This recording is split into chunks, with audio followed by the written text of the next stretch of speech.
ఎడారిలో సెలయేర్లు జనవరి 29. దేవుడు ఆ పట్టణంలోనున్నాడు, దానికి చలనము లేదు. అరుణోదయమున దేవుడు దానికి సహాయము చేయుచున్నాడు. 46వ కీర్తన 5వ వచనం. దానికి చలనము లేదు. ఎంత ధన్యకరమైన మాట!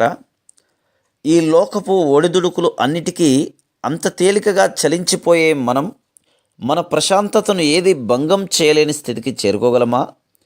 అవును, ఇది సంభవమే. ఈ సంగతి అపోస్తలుడైన పౌలుకు తెలుసు. యెరూషలేముకు వెళ్ళబోతున్నప్పుడు అక్కడ తన కోసం బంధకములు, శ్రమలు కాచుకొని ఉన్నాయని తెలిసినా ఈ విషయాలేమీ నన్ను కదిలించవు అంటూ ధైర్యంగా చెప్పగలిగాడు.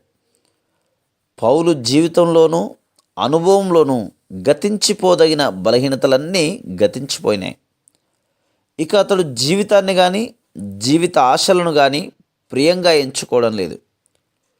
దేవుడు మన జీవితాల్లో చేయదలుచుకున్న దాన్ని చేయనిస్తే మనం కూడా అలాంటి స్థితికి చేరుకోగలం. అప్పుడు చికాకు పరిచే చిన్న చిన్న అవరోధాలు కానీ, బాధ పెట్టే బరువైన శ్రమలు కానీ మన ఊహకందని ప్రశాంతతకు భంగం కలిగించలేవు. దేవుని మీద ఆనుకోవడం నేర్చుకున్న వాళ్ళకి బహుమానం ఇదే. జయించేవాడిని నా దేవుని మందిరంలో మూలస్తంభంగా చేస్తాను. అతన్ని అక్కడి నుండి కదిలించడం ఎవరికీ సాధ్యం కాదు. దేవుని గుడిలో స్తంభంగా అచంచలంగా ఉండగలిగే ధన్యతను అందుకోవడం కోసం మనల్ని అక్కడికి తీసుకొచ్చేటప్పుడు కలిగే కుదుపులను భరించగలగాలి. దేవుడు ఒక రాజ్యంలో లేక నగరంలో ఉంటే అది సియోను పర్వతంలాగా స్థిరంగా ఉంటుంది. అలాగే ఆయన ఒక హృదయంలో ఉంటే దానికి ఇరువైపుల నుండి ఆపదలు చుట్టుముట్టి సముద్రపు హోరులాగా గోసిపెట్టినప్పటికీ ఆ హృదయంలో మాత్రం గొప్ప ప్రశాంతత నెలకొని ఉంటుంది. అలాంటి ప్రశాంతతను ప్రపంచంలోని ఏ శక్తి ఇవ్వలేదు, ఏ శక్తి లాగేసుకోలేదు. ప్రతి చిన్న ప్రమాదపు గాలి వీచినప్పుడు మనుషుల హృదయాలు ఆకులా వణికిపోతాయెందుకు?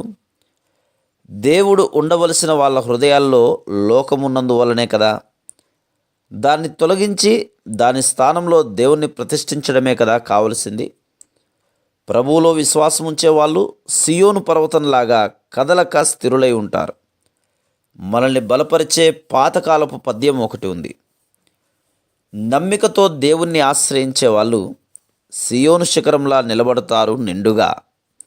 అది తొనకదు, బెనకదు, గడగడ వనకదు. ఇనుములా ఉక్కులా నిలిచే ఉంటుంది మొండిగా. Praise the lord.